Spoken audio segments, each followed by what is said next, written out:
So today is Wednesday, August 26th, 2020, and we are speaking with Steve Travolta. Perfect. Talk to us about house music. What is house music? How would you describe it for someone that doesn't know? Or what does it mean to you? House music, I'll tell you what, I mean, I could just rewind to kind of the,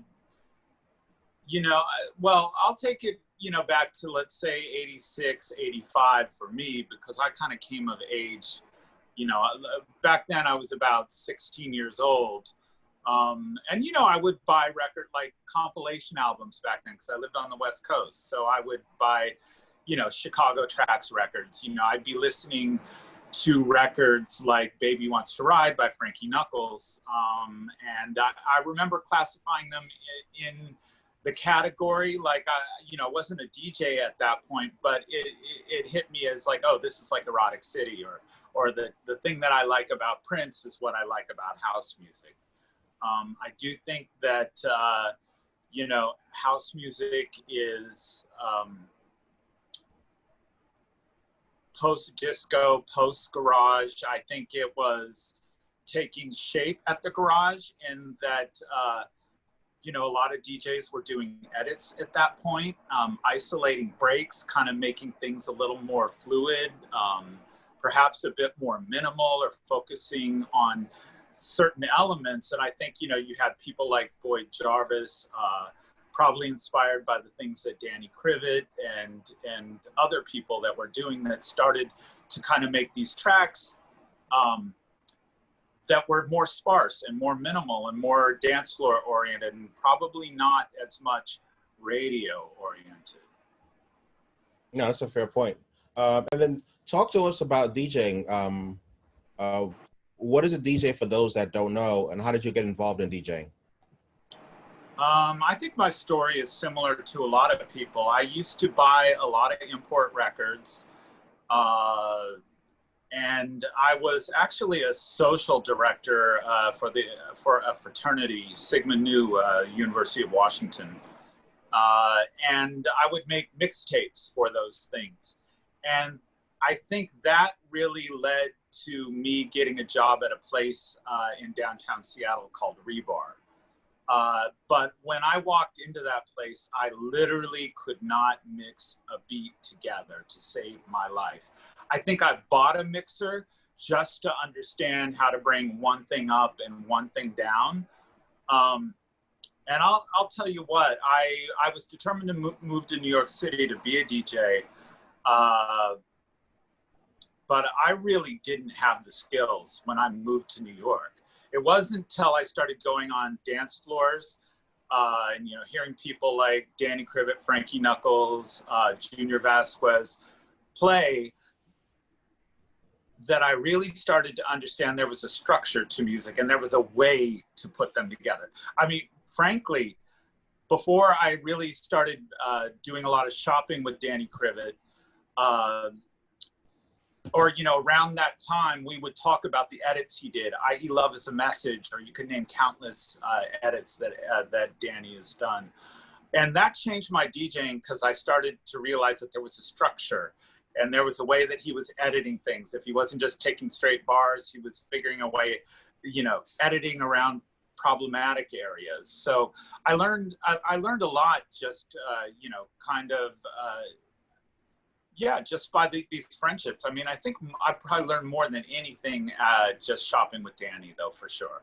Definitely the most influential and person who really took the time to show me how things worked. But I know that when I moved here to be a quote unquote DJ, everyone's got a dollar and a dream. And I was definitely that person. I really didn't have a clue. And, thankfully I was, just able to listen to all these great DJs. And it took me, about a second to realize how that structure worked once I heard people doing it correctly. Well, and I guess correctly is subjective. I guess it's correctly to me. I like musicality in DJs and people who mix on a musical level. I'm not talking like somebody somebody who's like trying to figure out what key goes together. But some DJs just really have that, and they can put anything together, and they, you know, or you could take someone like T. Scott, who would have, I only heard him play once, but he left definitely a huge impact on me. I thought he was a great DJ. How would you describe your DJ style?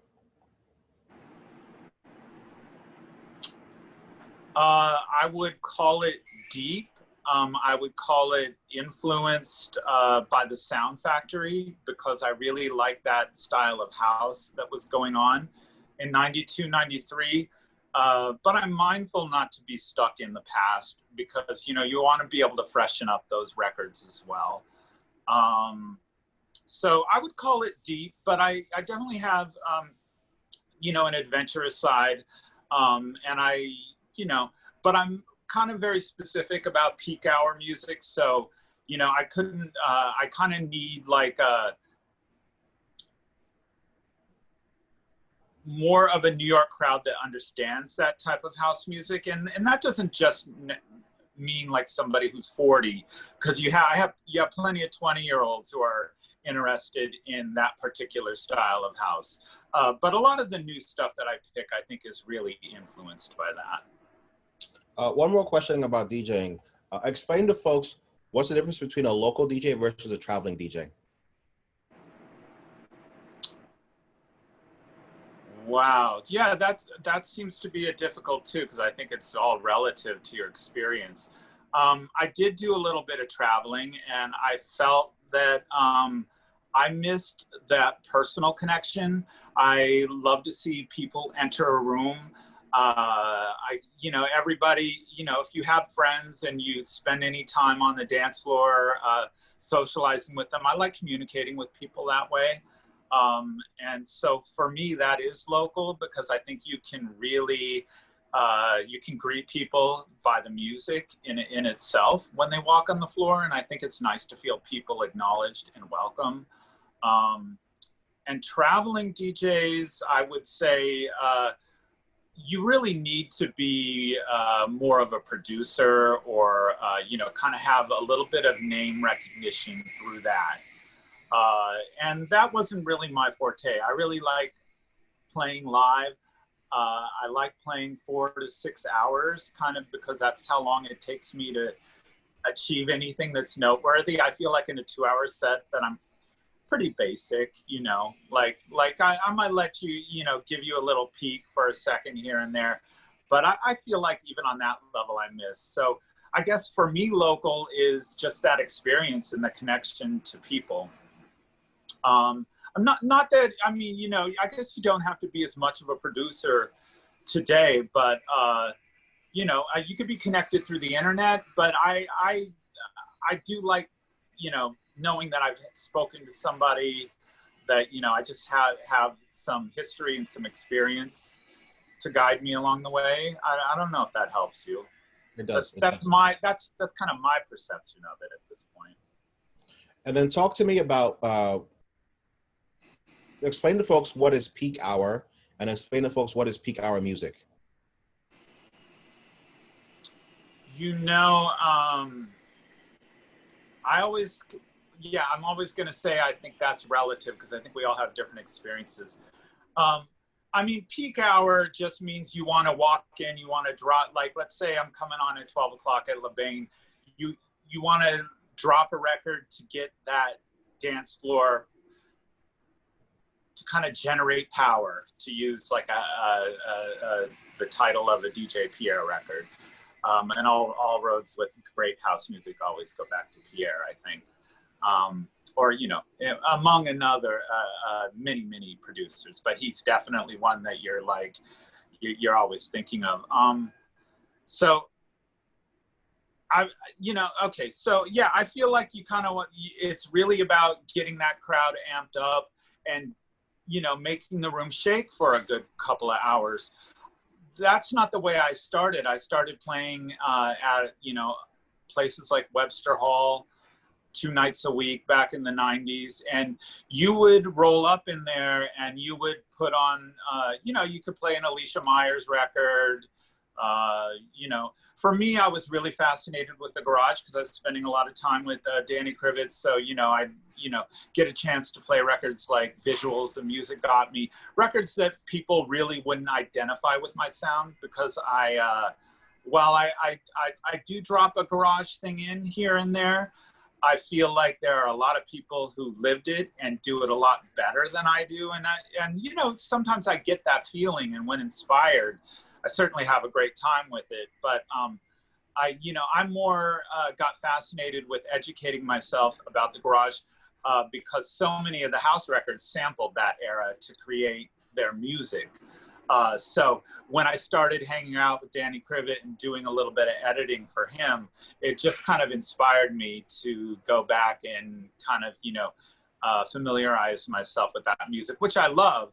I just, I have definitely, you know, I think you got people like Francois, Danny, David DePino. They live and breathe that. They know that like the back of their hand because they were there, obviously. So I did have to teach myself how to, sorry, I'm going on a tangent here.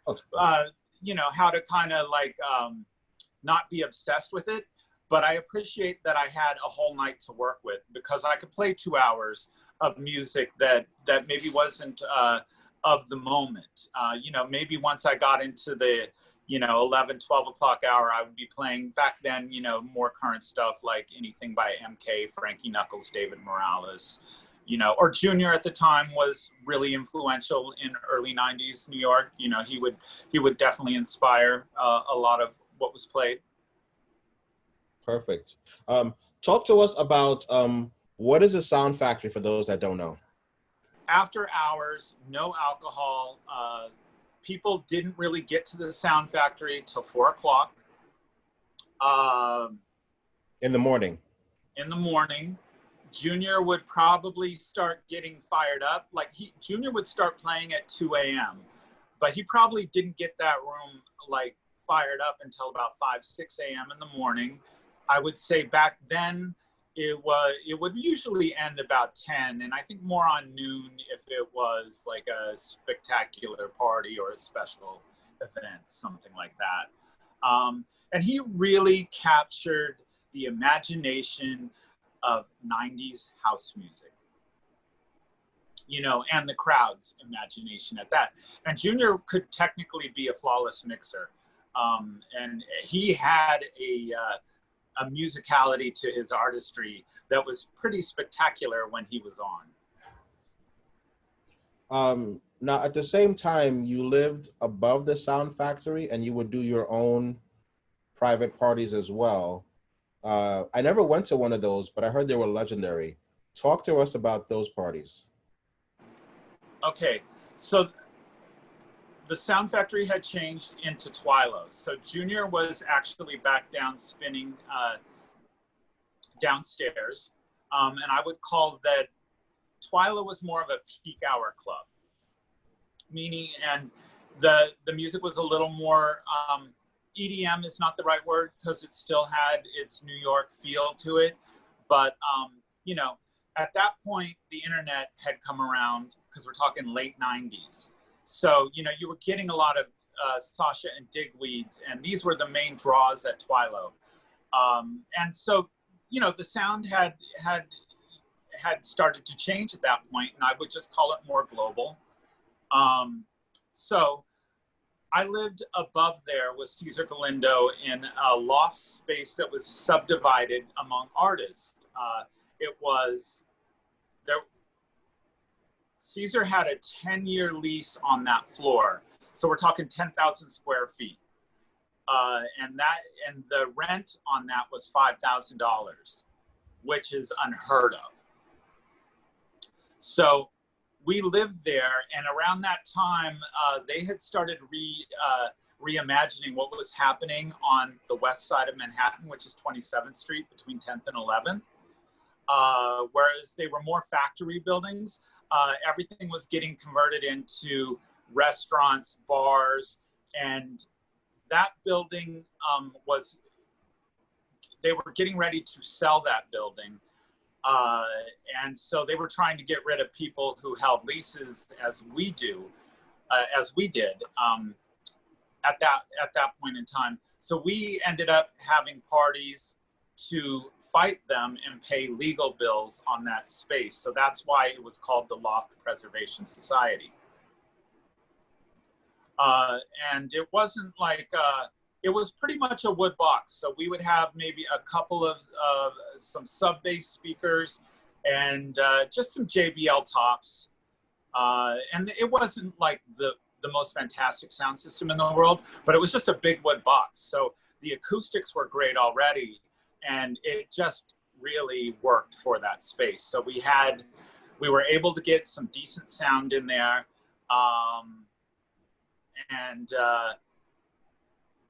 You know, we had the luxury that we were throwing these parties also above a nightclub called Twilo. So anything that was going up on the 6th floor of that building didn't draw a lot of attention to itself because it was camouflaged by the club below. This was pre everyone having email lists, so it was all word of mouth, and we would make invites by hand. It could be a keychain, it could have been, you know, maybe like a flyer that I put a certain sticker on or something, a necktie. And if you know, usually if you had one of those, that would get you and party or you and friend in. I mean, we'd have Rob Fernandez would, at that point, he was doing his own things, but he would do the door. So he had, you know, having him involved in it brought a lot of, you know, nightlife people up to the 6th floor. Wow. How often would you do the parties? Monthly. And I'll tell you what, we did one on New Year's. That was a birthday party for Cesar Galindo, who's a fantastic fashion designer. So this was like in January of 99, 2000. I always flip-flop what exact year it was. About 2000, let's say. Yeah, New Year's Eve of 2000. And that birthday party, we had maybe about 300, 400 people come up. And that was simply because Twilo was diverting its crowd up to the 6th floor where we were because it had overflow issues. So the next party we did was David Morales wanted to come and play, which he did and did a great job. So when you added that as the follow-up party, it was called an I Love New York party, kind of celebrating the New York that we felt like was changing at that moment in time. And I think that's a constant theme in all of New York. I think people always long for that older version because things just seem so much better at that point in time. But that particular party, there were well over 1,000 people up in the loft. And, you know, there were 6 flights of factory stairs you had to go up, and people were lined up in the stairwell, a total fire hazard, I'm sure. And then the line actually went down to the corner to 11th Avenue to get in. And that was all word of mouth. So how do I say? It just was organic, and it happened. We had an artist named Howie Keck who used to do a lot of the artwork and installs in Sound Factory. He had a lot of artwork that was big and colorful. It was, you know, in the category of what Keith was to the Garage. So all that would be put up. You know, it wasn't like fancy lighting, but it definitely had ambiance and atmosphere. And I think people, and it just didn't feel commercial. It just felt, it felt, you know, deep house meets, you know, maybe something a little more progressive. But it did, I felt like the Sound Factory was relative to the Garage, and this party was relative to Sound Factory. What was going on at Twilo at that point was not that relative. I felt like it had changed quite a bit, and maybe more so than my taste allowed me to enjoy. So I felt like it provided an alternative, but I also think we were in Giuliani's New York, so it's not even so much the music, it's just you know, you kind of had that vibe, like a little bit of your freedom was lost because they were just trying to, you know, cut down, you know, whatever was going on. You just felt, you felt like you had lost a little bit of your freedom. I felt like a private party that happens upstairs, you know, it was BYOB. We weren't doing a cash bar or anything like that. So there was a little bit of freedom, you know, that you don't find at a lot of, you know, official venues. What's the most money you ever made from those parties at the door? I would say around 18 grand. Wow. And that was that was strictly donation. I mean, you know, yeah, we weren't, you know, I would put $10 donation on the invite, but people just paid what they could because we did have legal fees. So the lawyers ended up getting a lot of that money. And it did help us fight the fight. But I don't think that we were smart enough to know, well, or not smart enough, but we were clued into what was happening, that building was they were getting ready to sell that building. And they were actually working with one of the owners of Twilo to do so, if I recall this all correctly. So whatever we came up with, we had illegal subdivisions to create these spaces that the artists would rent out. And that's ultimately, you know, when, you know, there are building codes, and to do those things, you need to get things approved by the city, which we had not. Gotcha. Talk to us about house.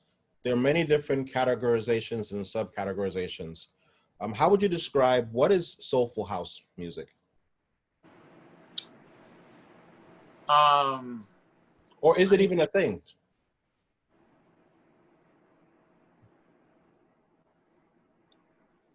Yeah, you know, it's so hard when you try to start. I mean, there's like, especially when you go online, there's a million different categories for house. You know, I always like try not to label stuff, but you know, it's inevitable that that's going to happen.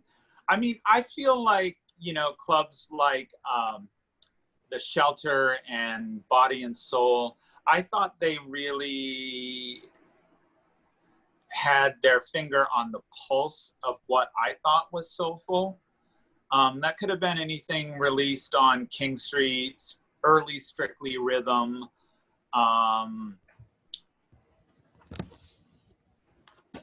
anything that Joe was doing with Ibadan at that time. I thought that was what really stuck out to me as soulful house.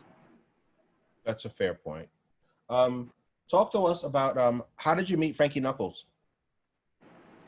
I worked for the Record, which is a record pool, and one of maybe a couple that were in the city at that point. I had been working at Webster Hall and Limelight like 3 or 4 nights a week, so I was able to get in the record pool, and I became assistant pool director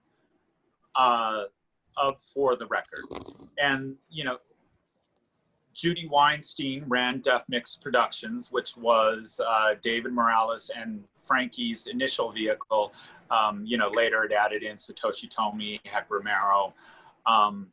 But that's the way that I met Frankie.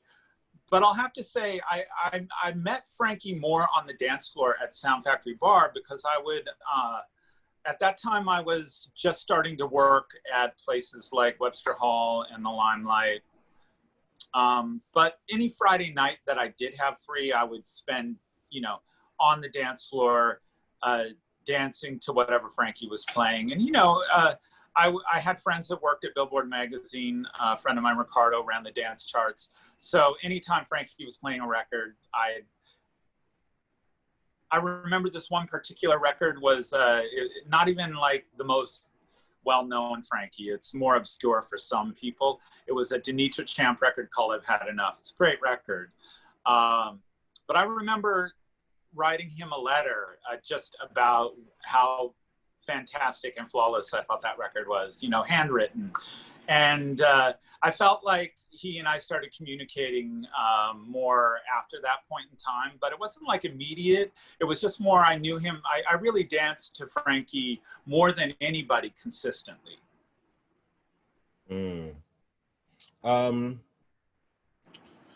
Talk to us about DJ residencies. How important is a DJ residency these days in building a career? Is it important? Is it not important? What is a DJ residency for those that don't know? I mean, a residency, a true residency for me is a weekly. And I don't think that's realistic in modern club culture, but in the early 90s, when I was, you know, just starting to kind of learn what was going on, let me restart that. I feel like, you know, a residency back in the day was weekly, and it was also all night long. So it was 6 hours of playing to a room regularly. I feel like you learn a lot of things just, whether it be about the music or about a sound system, by having a regular weekly residency.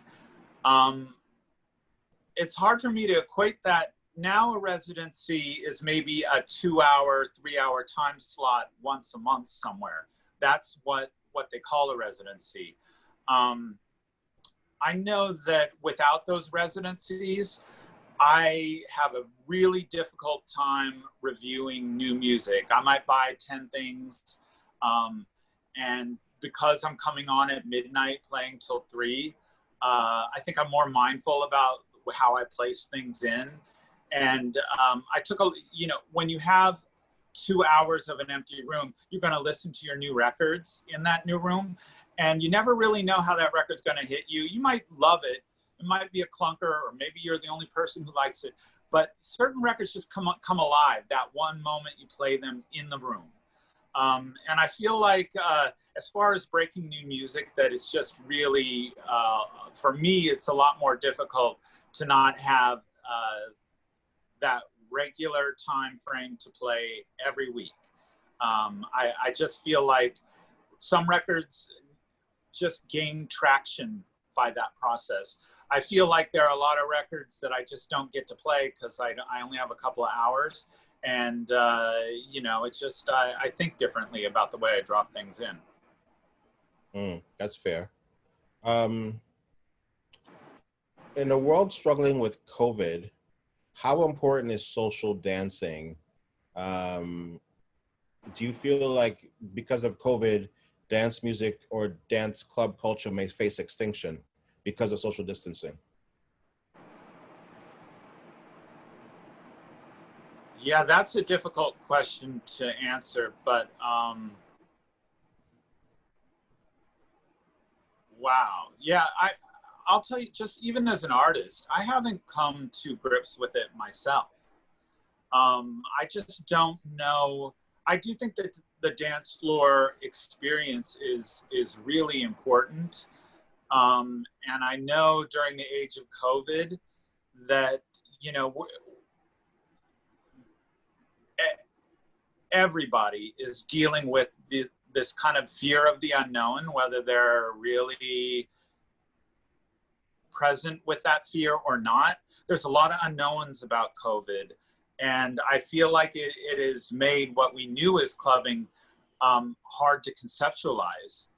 I think my thought process when this came on, and I could be totally wrong on this, but I was thinking, well, I would assume it's going to be 12 to 18 months till we maybe get back to doing something like a nightclub night. I do think that I as an artist, I wouldn't be able to it's hard to forecast, but I would not feel comfortable inviting people to go out for a night of dancing and recreation until I knew that there was a vaccine or something that, could protect people, because I think people's well-being and health is, the most precious thing that they have. That's a fair point. Let's talk about house music.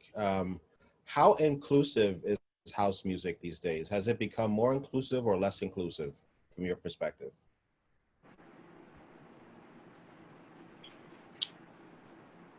I think that depends on your point of reference. I think you know, on the larger scale, you could call it inclusive. I'm not as moved by what's going on, let's say, on the algorithm tip, if that makes any sense. I feel like the algorithm is generated by something that I just that doesn't motivate me, meaning like a taste level. So I mean, like anyone else, I'll go on a website and see what is in the top 10 or 20, but ultimately whatever I'm choosing is usually not like, is usually not what I find in the top spots on all the various websites. It's more like maybe something someone shared it with me, or maybe it was just something that I happen to like. So with that said, I think you'll always find something that's inclusive. What I find inclusive for me and the people who like a deeper sound is that the parties are a little smaller, meaning maybe in the 200 to 300 person range, whereas some of the 1,000 person parties back in 1992 appealed to like a big group of people. And I guess you could say it was inclusive.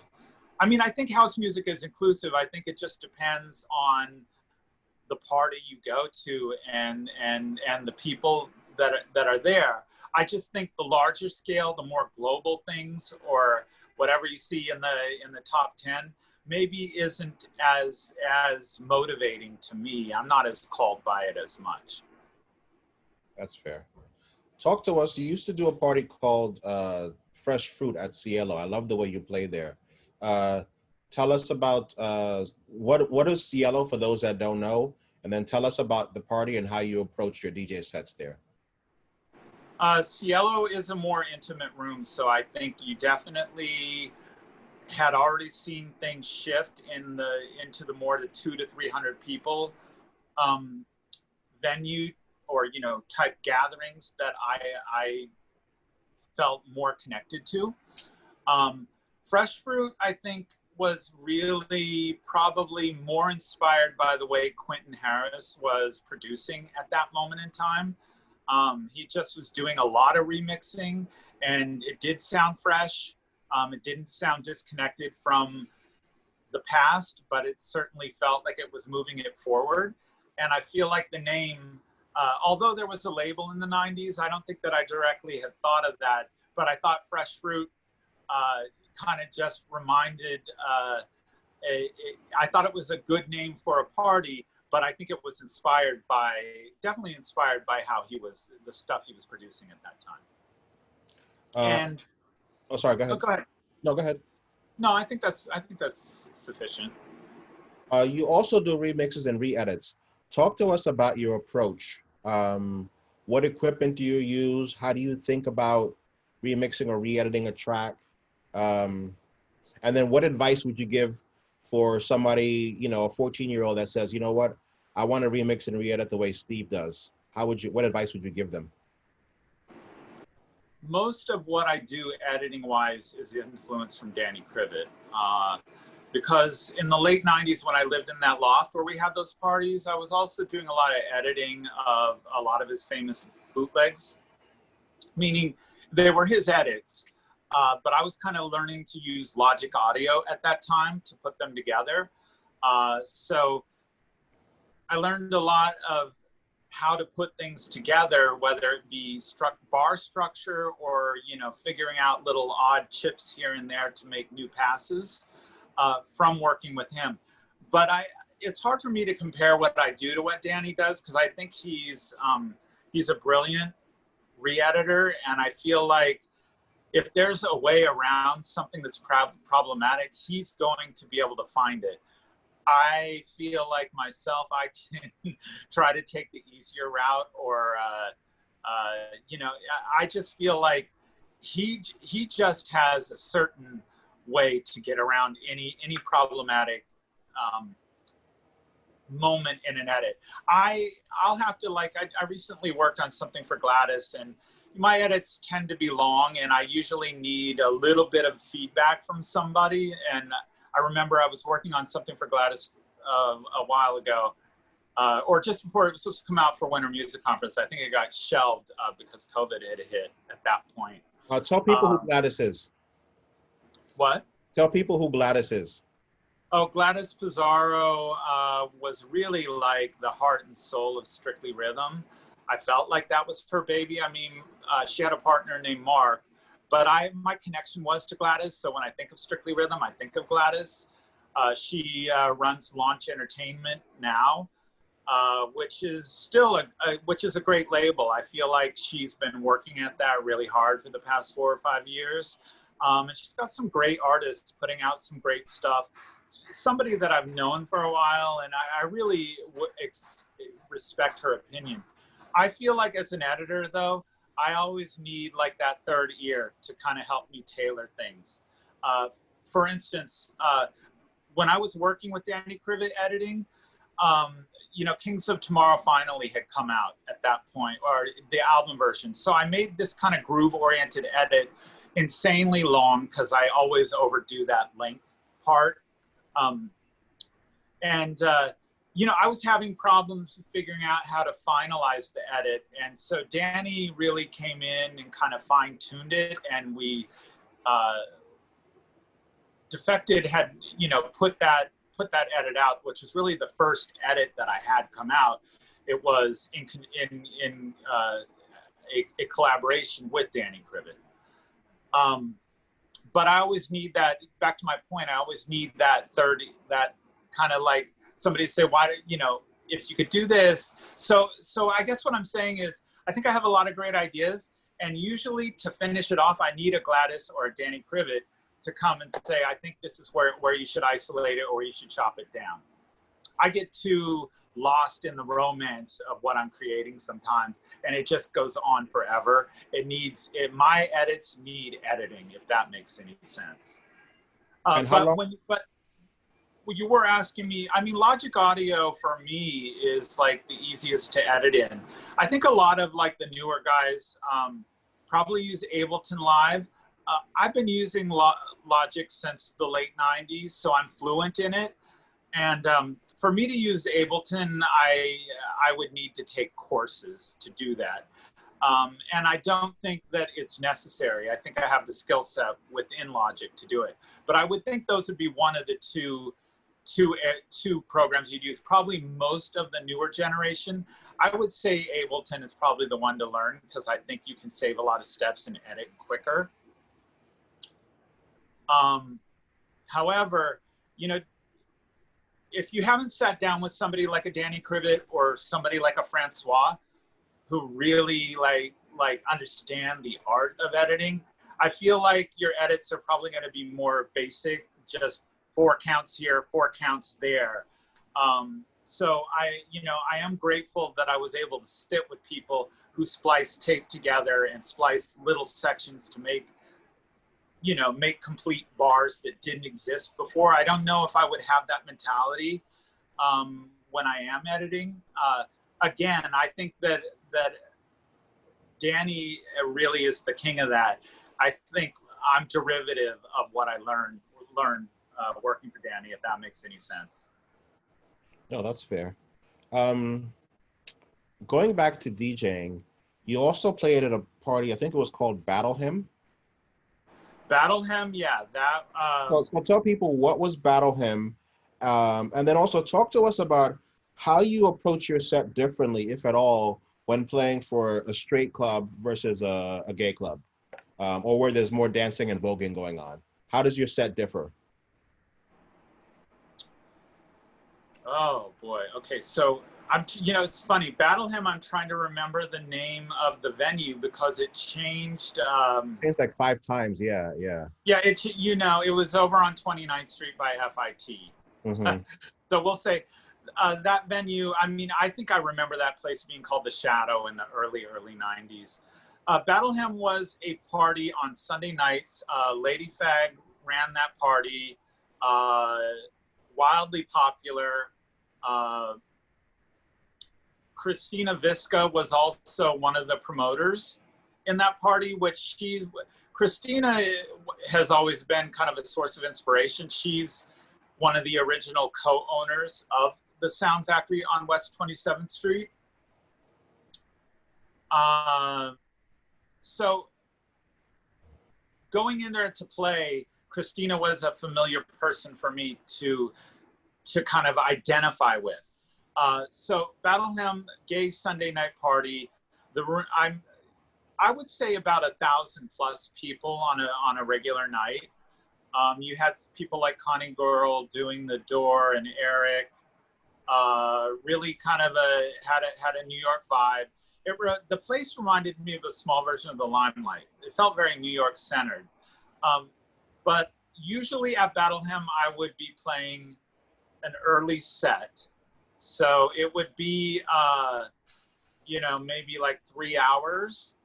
And at that point, I was playing off thumb drives on the CDJ 2000s. So Rekordbox has a way that you can kind of format music and put in little groups. And I would, maybe make a folder titled Early, Peak, and then special records. Maybe records that were special to me that maybe if I was feeling it that I would be able to drop in. But that was kind of the mindset of preparing for that party. I feel like, wow, the difference between gay and straight. Well, not even so much that, and more of so I feel like at a place like Battle Hymn, there was serious dancing going on and battles and voguing, right? Versus a regular club where it's like people are just dancing in general. How do you approach your set differently at all in terms of the stuff you play? Like, do you play the hard dance versus, a long garage classic? You know what I mean? Or you might not.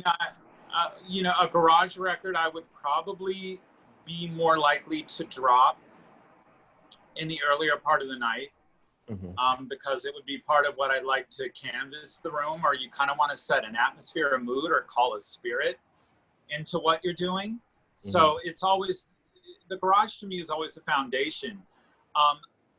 Not to say that I won't, like, I know I said I was kind of mindful about playing garage records, but I would be more likely to play, something like Notice Me by Sondé, which with tail end of the garage, or a Carolyn Harding record, Memories, because it brought the heat, or, maybe just a little bit later than that, a Do It Properly or something like that.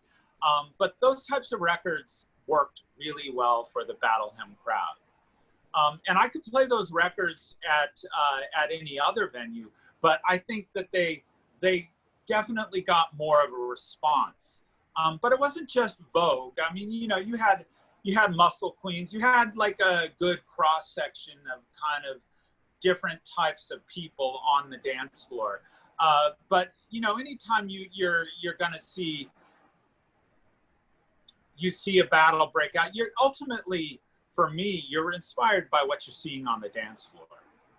So you're going to get a little bit more of the fiery records when you've got an element of the crowd who's going to react to them. Because I feel like that element of the dance floor really brings the rest of the club right along with them, I got to say. Talk to us about records. How do you organize your records, if they're physical or digital? Do you organize them by, like, this is peak hour music, this is after hours music? Do you organize it by, artist? This is Masters of Work records. Do you organize it by alphabetical, or do you organize it at all? How do you organize your records? I organize it lightly. No matter how I'm packing music, which is more digital now. Yep. But from years of walking around with 2 flight cases, you got to say you're bringing about, or even if you're traveling, you're maybe bringing 150, 200 pieces of vinyl per gig. And I think that kind of as you're pulling the records, I would kind of like organize them like either these are earlier records, or these would be more peak hour, this would be more current music. And I think I use that as the guide for when I'm packing things digitally. I'll put little crates together, about 3 or 4 things, you know, or could be classic.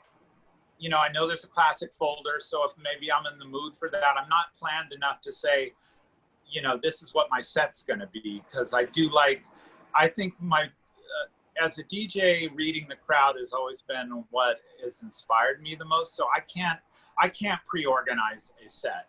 I could maybe think, oh, here's a couple of records that'll probably go well together, but you know, so I'm not gonna get the inspiration unless I'm in front of the dance floor.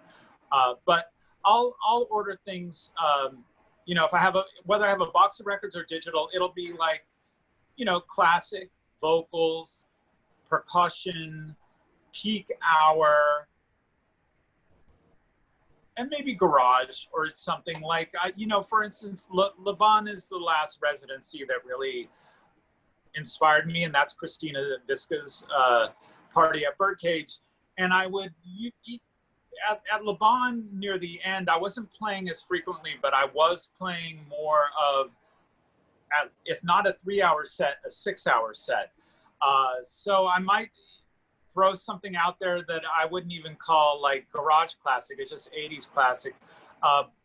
Something like Dan Hartman's I Can Dream About You or something like that, which would go in that. I would put it in the garage section, even though Larry mixed the record. I don't identify that with the garage. I identify it with a movie soundtrack, but I do remember having that folder of garage and kind of 80s inspired stuff and being able to pull that record out. But I wasn't like really trying to, at that moment, I was like, a garage head, I wouldn't expect to get off on I Can Dream About You, or maybe they would. I think that week I had been in Jack's 99-cent store and it came over the system. And I thought, oh, this is a great record. And I was like, I really like this Jelly Bean remix of it, because I think Jelly Bean did a lot of great remixes, but especially, you know, between the Funhouse and the garage, he had his sound. You know, I kind of organize things that way, but a lot of those special records, I'm either going to play in the front end of something or the back end, but not necessarily. You know, once in a while, I'll decide to take a chance and break something down. But that's would be the basic thought process and how I organize music. But it's all based on vinyl records and how I used to pack records to go to the club. I think what's important for me to note is that I thought there was a little bit of magic in you choosing 200 records to play from to go to the club that night. I think, you know, memory is a weird thing, but I think I had a lot more nights that were memorable with less to choose from to play, meaning that I would kind of get in the ballpark of what I was feeling. You know, and I think that I try to, when I packing digital, I try not to go crazy. So there are maybe, you know, so I'm maybe in the 200 range, like I had a box of records with me. I like that. Talk to us about DJ booths. They come in all sizes and shapes. Some of them have room for your friends to hang out in there with you. Some of them are just for you. Some of them have space for you and the light guy. Describe the perfect DJ booth for you. The perfect DJ booth for me would be something that existed at Sound Factory Bar, which is Frankie's residency, but Little Louis Vega played there, Danny Krivit, I heard T. Scott there. That was the right booth. It to me, sat in a corner. Well, at one time it was up high, which I like for vantage point, but I like having the DJ booth not on a stage. So the perfect DJ booth, it puts you in the room. People are easily able to, you know, communicate with you if it's from the dance floor, or, you know, maybe a couple people can come up. But that type of booth to me puts you in the party, but it also doesn't make you the centerpiece of the party. And I always feel like when a DJ's doing their job the best, people are on the dance floor communicating and kind of living out the stories of their lives. They're not looking at you with a cell phone. That's when I started to not be as thrilled with some of the traveling gigs. And the cell phones weren't, I wasn't that noteworthy, Instagram worthy of a DJ because I'm not a record producer. But you'd go with like some of the bigger guys, and you look down to the dance floor, and it's just the minute they come on, everyone's got their cell phone, up at the booth. I mean, that feel like that happened real quickly. It almost feel like someone flicked a switch. So I like a booth that's present and gives you an ability to communicate, not too far removed from out of the party, because I think it's important to hear the way the room sounds, not through the booth monitors, but to turn those off. But also just to make, people can connect with you. But I really love a dance floor where people are the stars. I feel like that's the reason discos were made. Is people came out to be the star of their show. You weren't the star of their show. You were operating it. You to call yourself the man behind the curtain. You weren't exactly the Richard Pryor and the Wiz. But I like that idea for a DJ better. When stages to me, you're kind of in a stage where everything's lit and you're kind of under these lights, and I have a problem with it, but it just isn't where I felt that the DJ booth would be. And I think that goes against what's going on right now, because any of the clubs in modern New York, whether it be Battle Hymn or House of Yes, it's pretty much all stage oriented. With the exception of where 718 does their parties, I feel that that's a really good DJ booth. And I think that's why it suits Danny really well, because it reminds me a little more of the Sound Factory bar. Present in the room, but not like glaring lights. A question about New York. What the hell happened to New York besides Giuliani? Like, what happened to New York nightlife? Besides the obvious effect of Giuliani. Yeah, I'm with you. I got to say I'm with you on that. You're not like asking me a question that I haven't asked myself many times over. I mean, time marches on, as they say.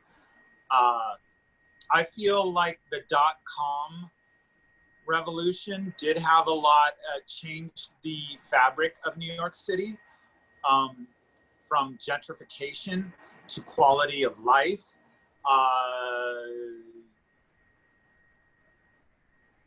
And artists and some of the creative types of people that maybe you and I are used to, that would go to a 718 sessions, or maybe something like the loft parties that we were doing back in the late 90s, early 2000s.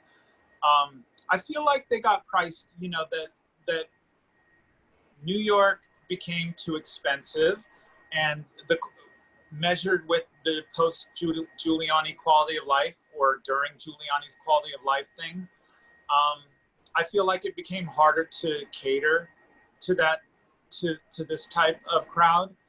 I also feel like, a lot of the bottle service and things that was going on was not inclusive, or you need to come into this party and check your coat first. Little rules like that made people feel like they were being excluded. And I would work in clubs like that, and ultimately my decision to leave those clubs for, everything runs its course. But a lot of times I would be like, I would think like, people don't feel welcome here. So I think the .com era, like maybe, think when Microsoft was booming and stuff like that, I think that brought like just a whole nother, kind of person who could afford New York City, but who maybe wasn't as connected to the history of it, which the cornerstones here. But that's what I think happened. That's my assessment. No, that's fair. Talk to us about the perfect nightclub. If you had unlimited budget and, a sponsor to build you out the perfect nightclub, describe what that would look like for you in terms of size, scale, materials, all that kind of stuff. The perfect nightclub, I would say, I used to say it was about vinyl. I think in modern New York, Vinyl Size, if you're familiar with 6 Hubert Street, or Good Room in Brooklyn, has the feel of what I would call the perfect nightclub. I think, like, you know, a 500 to 600 party fits really nicely in there, and 300 people would make it feel like it's happening. I mean, I'm not for the bells and whistles. You know, I kind of like rooms that are raw.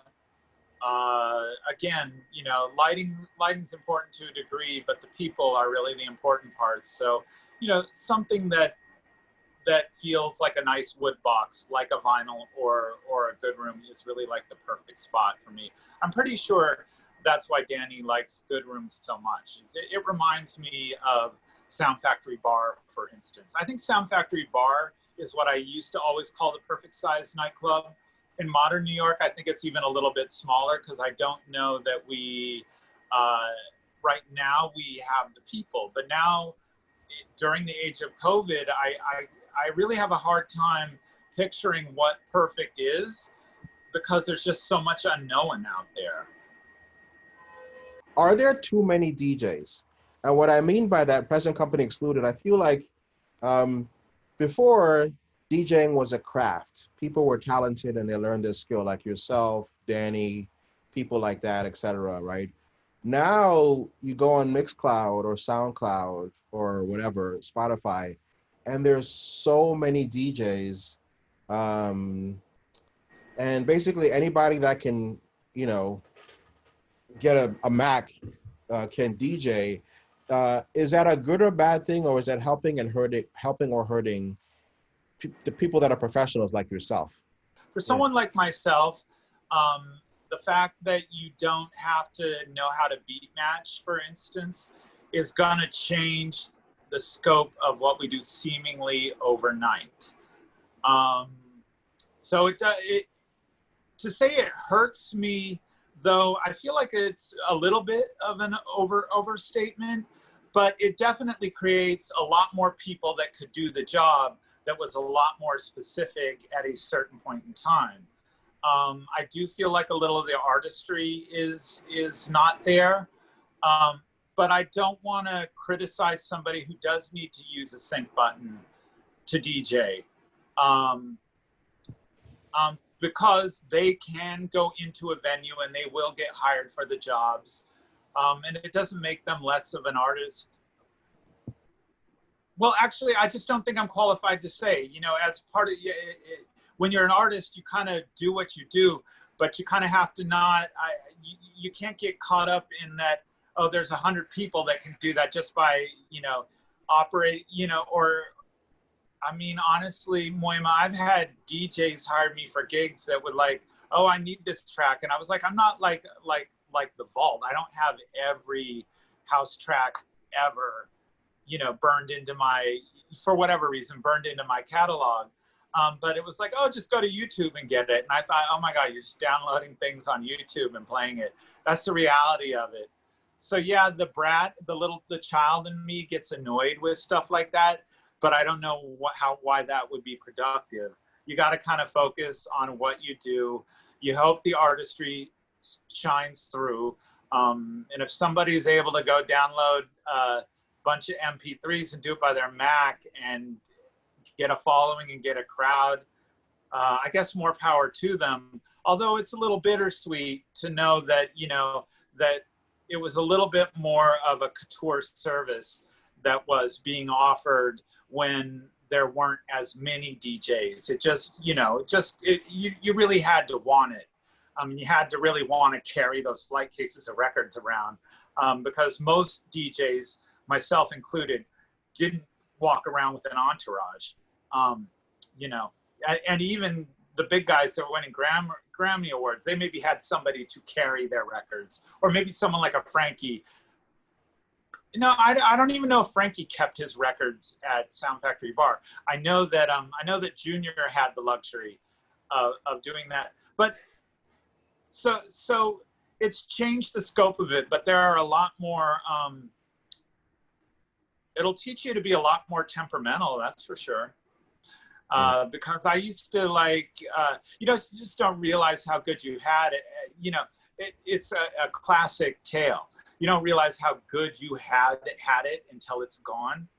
And I would be temperamental. I would be very specific. Now I'm just really unlikely to be that demanding at all, because you feel so much more replaceable now than you ever were at one point.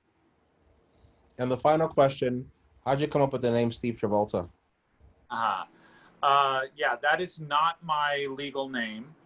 I was DJing in Seattle, and they went to my legal name would be Planky, and Steve Planky just didn't look right on. We're talking 1990. I can remember the records I was playing. I'm thinking FPI Projects, Rich in Paradise at that point. So 1990, 1991, rave culture was big. So you had like a lot of, I don't want to say DJ Ren and Stimpy, but people were more characters. And at that point, I looked exactly like John Travolta, or so everybody would tell me about every third minute of the day. And it was one of those things where I got the job, and I was being told by little old ladies with blue hair to somebody at the barbershop, you look just like, and John Travolta wasn't like hot at that moment in time. He was just off the radar. So it would be very typical, like, oh, you look like that dancer. They wouldn't even call him a movie star. They would call him a dancer. They were thinking of Saturday Night Fever. So I chose the name Travolta because it was being regurgitated to me it was unreal. Like it could be like 20 times in a day, complete strangers. This wasn't like in my familiar group of people. So I chose the name because it looked good on the flyer, but I didn't really think it through, nor did I really think, oh, John Travolta, Saturday Night Fever, marquee name. I didn't think it through. It was organic in that it was happening, and I just thought, okay, Travolta, it's just happening. I'm going to take it. I'm going to put it on the flyer. That was in Seattle, and I didn't realize when moving to New York how that would really be like. It would kind of put a pin in every conversation or every person I met, whether it be Frankie Knuckles or somebody else. It kind of just stuck a pin in the Post-it. So it wasn't like the show-stopping name, but they would remember you from that point. And I think it was ultimately really helpful for me getting established in New York City. I came to, it's funny, I kind of tried to change it at various points because I felt like I had, when I started playing in New York, I really felt like I was artistically not at the level of my peers. And I felt like there was a lot of gimmickry to it. And I would play into that gimmickry, which is so Instagram. I mean, it was really, in that I would be very costume oriented and whatever. But I have to say, deep down, I was just like, oh, you got to have a gimmick to distract people from the fact that you don't know how to put your beats together right. I was aware that I couldn't do that. And the gimmickry and the Travolta-ness tend to kind of camouflage my lack of skill. But then when you're fortunate enough to work at a club like Webster Hall 2 nights a week in Limelight on a Saturday, and you're there spending 8 hours, you should learn how to play records. But not everybody. But then again, I was meeting people like Danny Krivitz, so I had I had somebody who gave me a passion to kind of learn things and learn how to do things. But that Travolta thing was from that period of time, and I think you're kind of just, the names are kind of given to you. I guess, even if you read the Bible, people were given names. To call it biblical, I'm certainly not equating it to that, but it's not unlike that type of happening where circumstance just gave you the name. Awesome. I love it. Perfect. Thank you so much, Steve. This is great. You know what? I did want to add one thing in closing. Mm-hmm. I think if anything, over the years of playing, whether it's at a place like Battleham or a place like Good Room or the Loft Preservation Society, Limelight, Webster Hall, there's a real puzzle that comes together, and usually that would be organic, of individuals. Most importantly would be the people on the dance floor, but you might have a creative director like Cesar Galindo, an amazingly talented artist like Howie Keck, or Keith Haring, as he was to the Garage. But if you as an artist find yourself in that moment where you have those people on the dance floor, and you have people like a Christina Visca or a Cesar Galindo kind of coalescing a body of people together to make it happen, you're really fortunate. And you really need to, I think it would really behoove you to try to respect the magic that's in that moment, because if anything that this arc of 30 years playing records has taught me is those special moments, they're few and far between. So enjoy them while you have them, and if they last a decade, you're a really lucky person. Well said. Do you have a particular memory or moment, either as a spectator or a DJ, where you're like, this is why I do it? Yep. The Loft Preservation Society. The Loft Preservation Society, the party would start at midnight.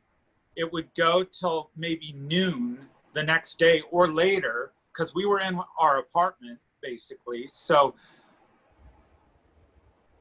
watching those moments and watching people like Father Chris or Princess or Kevin Aviance kind of come out and do an impromptu fashion show with pattern paper. Maybe it was from the backside of Fortuny, which is kind of like that Izzy Miyake, and creating outfits out of the blue. To be able to create a soundtrack to that kind of spontaneous inspiration, you very rarely will have an opportunity like that. The Loft Preservation Society, I mean, it was fashion, it was art, it was music, it was all those things intertwined together. So that was what attracted me to the Sound Factory, were those elements. And I'm sure that's what attracted a lot of people to the Garage, just having that creative nucleus. But it's those components that fit together to make those places special. And the Loft Preservation Society definitely was that moment in time where I thought, if I could see this every weekend, this would be ideal. And it was also diverse. It was a diversity in the dance floor, which was very New York.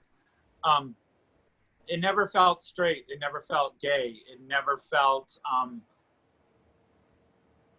it just felt like all races, all people, as the song says, united under, one nation under a groove.